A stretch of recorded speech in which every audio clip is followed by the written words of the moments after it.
জীবনে যতই না বলুক না কেন, একটা টিভি শো থেকে আমি দেখেছি একটা সিলেটি ঐতিহ্য মিঠাই খাবার, এটার নাম হচ্ছে তুষারসিন্নি।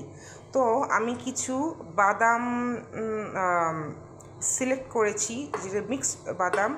এরপরে আমি এই বাদাম কেটেও রেখেছি, ঠিক আছে? এই দেখেন ভাই, welcome to quick bites and beauty, welcome to my new video quick bites and beauty থেকে স্বাগতম।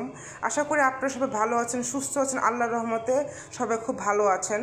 তো আমি এক কাপ চিনি, এক কাপ ময়দা রাখছি, অ্যান্ড ফ্রাই প্যান রাখছি, অ্যান্ড একটা কড়া রাখছি, অ্যান্ড কিছু গরম মশলা রাখছি।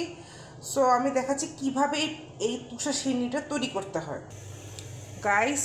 তো এই দেখেন, আমি এখানে চিনি শিরা দিয়েছি, গরম মশলা দিয়েছি, আর এক কাপ পানির সাথে এক কাপ চিনি দিয়েছি, ঠিক আছে? তা আলতো করে ভালোভাবে নাড়াচাড়া করতে হবে।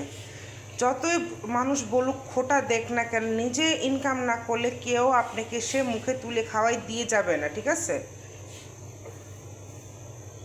তো এই দেখেন গাইস, এটা ভালো করে নাড়াচাড়া করতে হবে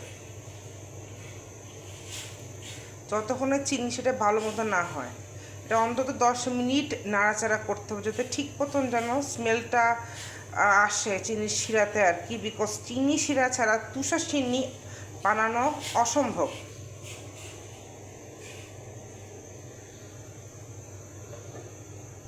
ফ্রেন্ডস, আপনারা আটা ময়দা ব্যবহার করতে পারেন তুষারসিন্নি বানানোর জন্য। এটার মধ্যে আমি তেল ঘির মিশ্রণ দিয়েছি, 1 চামচ লবণ দিয়েছি, আর এখানে আমার চিনি শিরা প্রিপেয়ার্ড আছে, ঠিক আছে? তো ভালো মতো নাড়াচাড়া করতে হবে যাতে একটা রেড কালার মতন যেন আসে।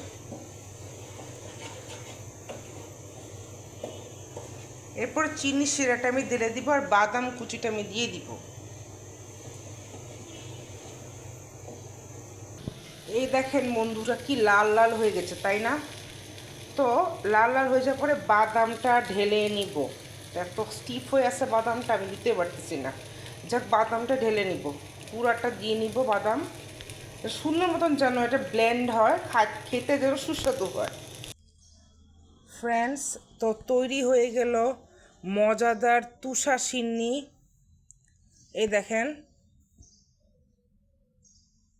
এই দেখেন, মজাদার তুষারসিন্নি তৈরি হয়ে গেল। আশা করি আপনারা দেখতে পারতেছেন। এটা খেতে খুবই মজা, খুবই দারুণ, খুবই সুস্বাদু। খেতে কত তুলতুলে, তাই না?